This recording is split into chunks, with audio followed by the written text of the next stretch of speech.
कक्षा 10वीं math worksheet संख्या 4 है। इसमें त्रिभुज के बारे में पढ़ने जा रहे हैं हम।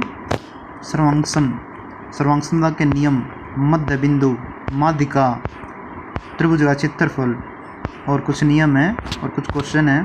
तो सबसे पहले हम पढ़ेंगे सर्वांगसम। किन्हीं दो आकृतियों को सर्वांगसम हम तब कहेंगे जब उनका आकार और माप समान हो। उनके कुछ नियम है सर्वांगसम के। किन्हीं दो आकृतियों को सर्वांगसम हम कैसे सिद्ध करेंगे, तो उनके नियम है। सबसे जो पहला नियम है वो है एस साइड साइड साइड, भुजा भुजा भुजा। क्या है?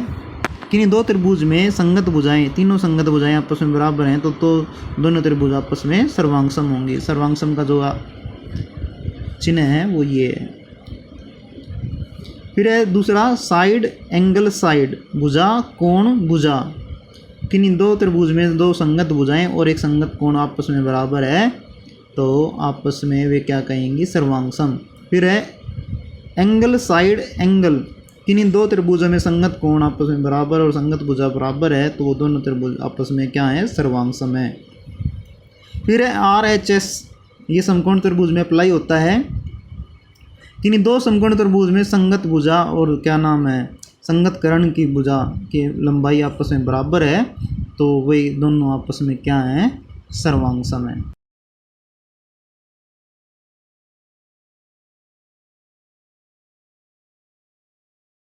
ABC, AB में कोई मध्य बिंदु D है और AC का कोई मध्य बिंदु E है। DE को हमने आपस में मिलाया है तो जो DE है वो समानांतर होता है BC के। ये मध्य बिंदु प्रमेय होता है। ज़्यादा डिटेल में जाने की जरूरत नहीं क्योंकि आप कक्षा 9वीं में आप इसको पढ़ चुके हैं। उसके बाद है माध्यिका। माध्यिका क्या होती है? माध्यिका किन्हीं दो त्रिभुज को समान क्षेत्रफल में बांटती है। ये क्या है? त्रिभुज की किसी भुजा के मध्य बिंदु को उसके सामने वाले शीर्ष से मिलाने वाली रेखा को त्रिभुज की माध्यिका कहते हैं। ये हो गया त्रिभुज, ठीक है। ये हो गया मध्य बिंदु और ये हो गया शीर्ष। ये हमने इसको मिला दिया तो जो इसका क्षेत्रफल है और इसका क्षेत्रफल है दोनों आपस में बराबर होंगे। ये माध्यिका है। ये D हो गया, ये E हो गया, ये F हो गया, ये C हो गया। तो DE त्रिभुज DFC की माध्यिका है।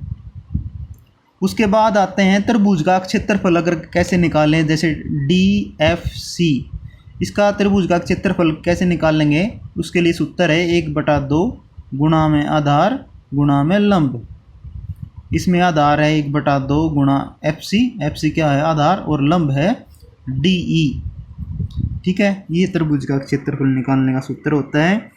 अच्छा, एक बात और है, किन्हीं दो त्रिभुज में समान कोणों की सम्मुख भुजाएं आपस में बराबर होती हैं। समान कोणों की सम्मुख भुजाएं बराबर होती हैं, जैसे कि ये कोण है और ये कोण है, ये दोनों आपस में बराबर हैं तो इनकी संगत भुजाएं भी आपस में बराबर होंगी। इसी तरह अगर संगत भुजाएं बराबर हैं तो संगत कोण भी बराबर होंगे।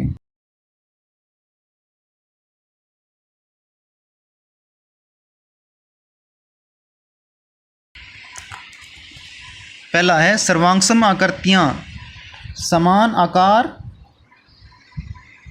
सर्वांगसम आकृतियां समान आकार की और किस चीज़ की होती हैं?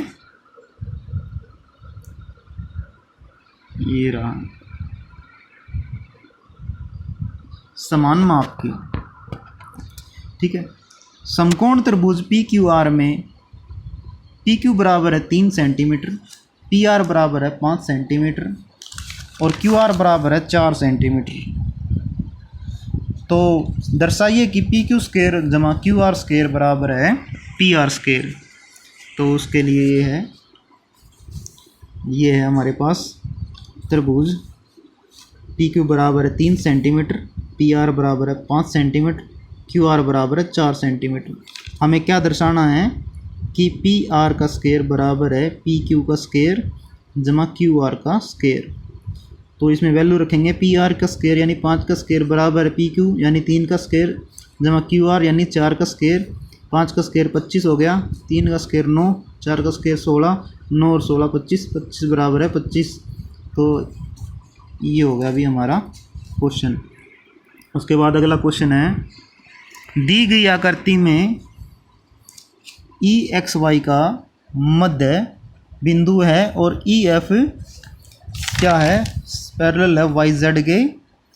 तो एक्स जेड बराबर 7, तो एक्स एफ ज्ञात कीजिए। ये एक्स एफ है, अगर एक्स जेड 7 है तो एक्स एफ ऑटोमेटिकली 3.5 हो गया, आधा हो गया मध्य बिंदु पर में से। माध्यिका को हम परिभाषित कर ही चुके हैं।